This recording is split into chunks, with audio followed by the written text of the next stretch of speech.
Hello friends, welcome to savage point. நான் உங்கள் ஏ square. So இன்னைக்கு இந்த டாப்பிக்கில் எதை பற்றி பார்க்க போகிறோம்னா, கல்கி ஃபிலிமோட கிளைமேக்ஸ், அதாவது ending and post credit scene இன்னும் ஒரு சில பேருக்கு வந்து புரியலை. ஸோ நிறைய கேள்விகள் எழும்புது. இந்த ஒரு படம் எதை நோக்கி போகுது, பார்ட் 2 ஃபிலிம் எப்படி அமையலாம் அப்படின்னு சொல்லிட்டு ஃபேன்ஸ் மத்தியில் ஒரு மிகப்பெரிய குழப்பமும் ஒரு கேள்வியும் இருக்குது. அதனால் இந்த கல்கி ஃபிலிமோட கிளைமேக்ஸ் அண்ட் போஸ்ட் கிரெடிட் சீனோட கிளாரிஃபிகேஷன் அண்ட் ப்ரிடிக்ஷன்ஸை தான் வந்து பார்த்தீங்கன்னா இன்னைக்கு இந்த டாப்பிக்கில் பார்க்க போகிறோம். இது மட்டும் இல்லாமல் கல்கி ஃபிலிமை பற்றி ஆல்ரெடி நான் ஸ்பாய்லர் ரிவ்யூ, ஸ்பாய்லர் ரிவ்யூ, தென் இந்த கல்கி ஃபிலிமில் வரக்கூடிய அஸ்வத்தமா ஆர்ஜின், கர்ணனோட ஆர்ஜின், இது மாதிரியான பல வீடியோஸ் கவர் பண்ணியிருக்கோம். மறக்காம அந்த வீடியோஸையும் செக் பண்ணிருங்க. கீழே டிஸ்கிரிப்ஷனில் லிங்க் கொடுத்துருக்கோம். சரி, ஓகே ஃப்ரெண்ட்ஸ், இந்த வீடியோவை ஸ்கிப் பண்ணாம ஃபுல்லா பாருங்க. சரி, வாங்க நம்ம வீடியோக்குள்ள போகலாம்.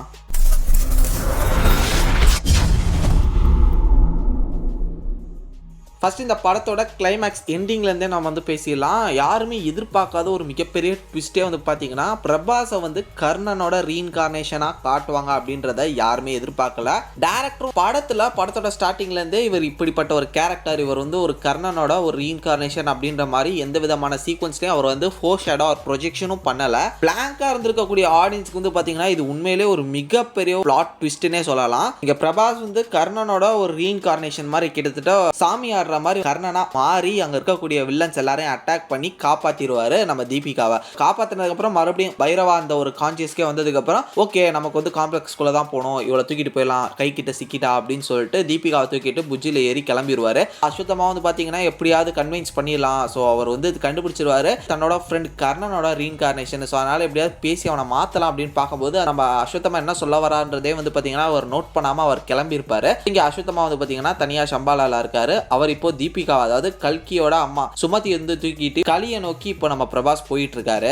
அங்க கலி வந்து பாத்தீங்கன்னா ஆல்ரெடி கல்கியோட ஸ்மால் அமௌண்ட் ஆஃப் சீரத்தை வந்து அப்சர்வ் பண்ணி ஸ்ட்ராங்கஸ்டான ஒரு ஃபார்முக்கு வந்து மாறிடுறாரு. தென் இது மட்டும் இல்லாம அர்ஜுனனோட வில்லான காண்டியும் வந்து பாத்தீங்கன்னா எடுத்துடுறாரு. பவர்ஃபுல்லான ஒரு கேரக்டர் இப்போ அவர் இருக்காரு. இறங்கி நானே பாத்துக்கிறேன் அப்படின்னு சொல்லிட்டு அவர் ஆல்ரெடி அங்க ரெடியா இருக்காரு. இப்போ நம்ம பிரபாஸுமே அங்க போறாரு. ஸோ அவர் ஒப்படைச்சாரா, கல்கியை வந்து விட்டு கொடுத்தாரா, இல்லைனா சுமதி வந்து நம்ம பிரபாஸோட மனசை மாத்திடுறாங்களா அப்படின்றத வந்து நம்ம கதை போக போக தான் தெரியும். கிளைமேக்ஸ் கிட்ட அந்த எண்டிங் கிட்ட வந்து பாத்தீங்கன்னா சின்ன பார்ட் ஆஃப் மகாபாரத போர்ஷனை காமிச்சிருந்தாங்க. உண்மையிலேயே லிட்டரலி ஒரு கூஸ்பமான ஒரு மொமெண்ட் வந்து கிரியேட் பண்ணுச்சு. அர்ஜுனன் வர்சஸ் கர்ணன். ஸோ அந்த ஒரு பேட்டில் வந்து பாத்தீங்கன்னா கிருஷ்ணன் டெலிவர் பண்ணக்கூடிய அந்த ஒரு டைலாக், அவர் வந்து என்ன சொல்லுவார்னா, இந்த மாதிரி எங்களோட பவர்ஸ் எல்லாம் மீறி இங்க இருக்கக்கூடிய இந்த தேரை 2 அடி பின்னாடி தள்ளி இருக்கு அவனோட அம்புனா, அப்ப அவன் எந்த அளவு ஒரு பவர்ஃபுல்லான ஆளா இருப்பான் பாரு அப்படின்னு சொல்லிட்டு அர்ஜுனன்ட்ட சொல்லும் போது அது ஒரு மாதிரி வேற மாதிரி மாசா இருந்துச்சு.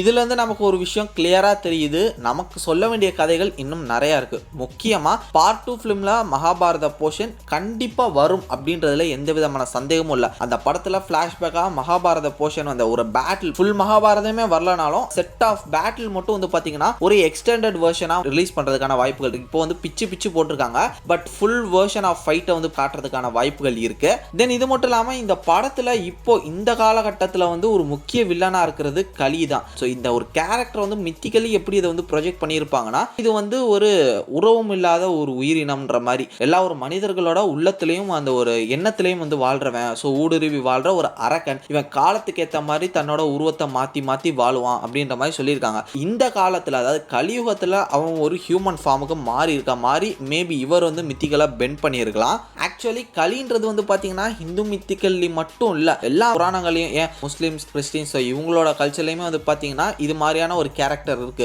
இஸ்லாம்லலாம் வந்து பார்த்தீங்கன்னா தஜ்ஜால் அண்ட் சைத்தான்னு சொல்லக்கூடிய கேரக்டர் இருக்கு. கிறிஸ்டியன்ஸ் வந்து பார்த்தீங்கன்னா இப்லீஸ்னு சொல்லுவாங்க. ஸோ இது மாதிரியான கேரக்டர் லிட்ரலி ஒரே மாதிரியான ஒரு குணத்தையும் ஒரே மாதிரியான ஒரு எண்டிங்கையும் அமைச்சிருக்கக்கூடிய ஒரு கேரக்டர்ஸ் இவங்கலாம். அப்படிதான் வந்து பார்த்தீங்கன்னா கலியும் வந்து ப்ரொஜெக்ட் பண்றாங்க. ஸோ எல்லா ஒரு மனுஷங்களோட உள்ளத்திலையும் வந்து இவர் வந்து ஊடுறாரு. தென் இதுக்கப்புறம் அந்த கலியுகத்தில் வந்து பார்த்தீங்கன்னா இவர் ஒரு ஹியூமன் ஃபார்மை வந்து அட்டைன் பண்ணி அதுக்கப்புறம் ஒரு டிக்டேட்டர்ஷிப்பான ஒரு லைஃப் வந்து பார்த்தீங்கன்னா அங்கே கேப்சர் பண்றாரு அப்படின்றத வந்து நமக்கு சொல்றாங்க.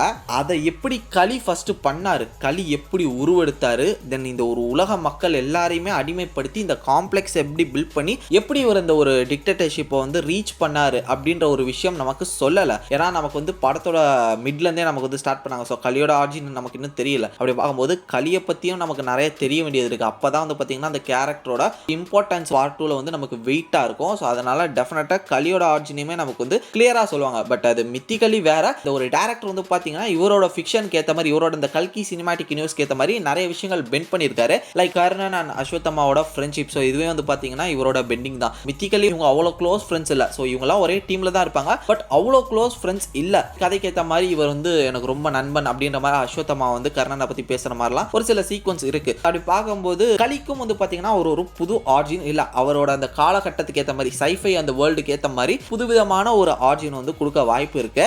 இப்போ கர்ணனோட ரீஇன்கார்னேஷன் வந்திருக்கு அப்படின்னா டெஃபினட்டா மற்ற மெம்பர்ஸோட அந்த ஒரு ரீஇன்கார்னேஷன் வரதுக்கான வாய்ப்புகளும் இருக்கு. லைக் முக்கியமாக சொல்லணும்னா அர்ஜுனன், பாண்டவ பிரதர்ஸ், ஸோ இவங்களும் வந்து பார்த்தீங்கன்னா ரீஇன்கார்னேஷன் மூலமா வரதுக்கான வாய்ப்புகள் இருக்கு. ஸ்டில் இப்போ வந்து பார்த்தீங்கன்னா அதுக்கான சான்சஸ் இருக்கு. ஏன்னா கர்ணன் வந்திருக்காருன்னும் போது டெஃபினட்டா இவங்களும் வரலாம். இப்போ கர்ணன் எப்படி வந்திருக்காருன்னா கிட்டத்தட்ட மாவீரன் படம் பார்த்துருந்தீங்கன்னா உங்களுக்கு தெரியும். ராம் சரண் வந்து பார்த்தீங்கன்னா பிரசன்ட் டைம் லைன்ல வந்து பிறந்திருப்பாரு. So same body same face எல்லாம் ஒண்ணுதான். ஆனா அவருக்கு வந்து பாஸ்ட்ல நடந்த மெமரிஸ் வந்து இவருக்கு ஞாபகம் இருக்காது. பர்டிகுலர் டைம்ல அவருக்கு எல்லாமே ஞாபகம் வந்துடும். ஸோ அதுக்கப்புறம் வந்து பாத்தீங்கன்னா அந்த உயிரும் இந்த உயிரும் ஒன்னாய் நாலேஜ் ரெண்டும் சேர்ந்து ஒரு கேரக்டரா மாறுவார். அது மாதிரியான ஒரு விஷயம் தான் இதுலயும் இருக்கும் அப்படின்னு நான் நம்புறேன். இப்போ நம்ம வந்து பைரவாவா பாக்குறோம். ஒருவேளை ஒரு காலகட்டத்தில் வந்து பாத்தீங்கன்னா கர்ணனோட அந்த ஒரு மெமரிஸ்லாம் இவருக்கு பாஸ் ஆகும்போது இவர் வந்து கர்ணனோட ஒரு ப்ராப்பர் ரீஇன்கார்னேஷனா மாறுவார். ஸோ இதே மாதிரியான கேரக்டர்ஸை நம்ம வந்து மேபி பார்ட் 2 ஃபிலிம்ஸ்ல நிறைய பார்க்கலாம். அவங்களையும் உள்ள கொண்டு வந்தா சூப்பரா இருக்கும்.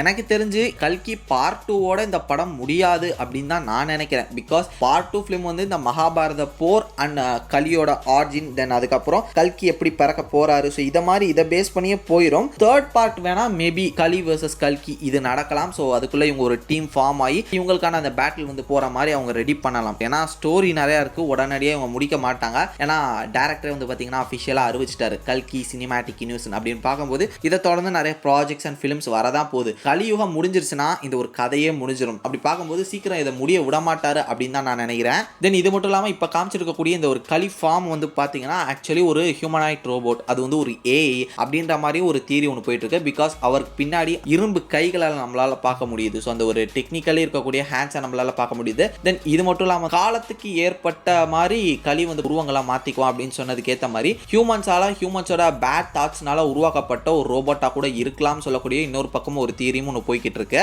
ஸோ கூடிய சீக்கிரம் இந்த ஒரு ப்ராஜெக்ட்ஸை வந்து அனௌன்ஸ் பண்ணியே ஆகணும். டேரக்டர் ஸ்பின் ஆஃபாக இருக்கட்டும், அனிமேஷன் சீரிஸாக இருக்கட்டும், தென் இது மட்டும் இல்லாமல் இந்த படத்தையும் சீக்கிரம் மேக் பண்ணி ரிலீஸ் பண்ணணும் அப்படின்னு சொல்லிட்டு நான் கேட்டுக்கிறேன். ஏன்னா சொல்ல வேண்டிய கதைகள் நிறையா இருக்குது. நான் ரொம்ப ஆர்வமாக வெயிட் பண்ணிருக்கேன். இப்போ நம்ம யோசிச்சு வச்ச இந்த ஒரு கதை மேபி நடக்கலாம், நடக்காமையும் போகலாம். ஸோ உங்களோட ப்ரெடிக்ஷனாக மறக்காமல் கீழே கமெண்ட் செக்ஷனில் மென்ஷன் பண்ணுங்கள். ஸோ இதே மாதிரி தொடர்ந்து நிறைய இன்ட்ரெஸ்டிங்கான வீடியோஸ் பார்க்குறதுக்கு மறக்காம நம்ம சேவேஜ் பண்ணி சேனலை சப்ஸ்கிரைப் பண்ணி அந்த பெல் ஐக்கனை ப்ரெஸ் பண்ணிக்கங்க. அடுத்த ஒரு இன்ட்ரெஸ்டிங்கான வீடியோலாம் நாளைக்கு உங்களுக்கு மீட் பண்ணுறேன். அது வரைக்கும் tata bye bye, take care from A Square.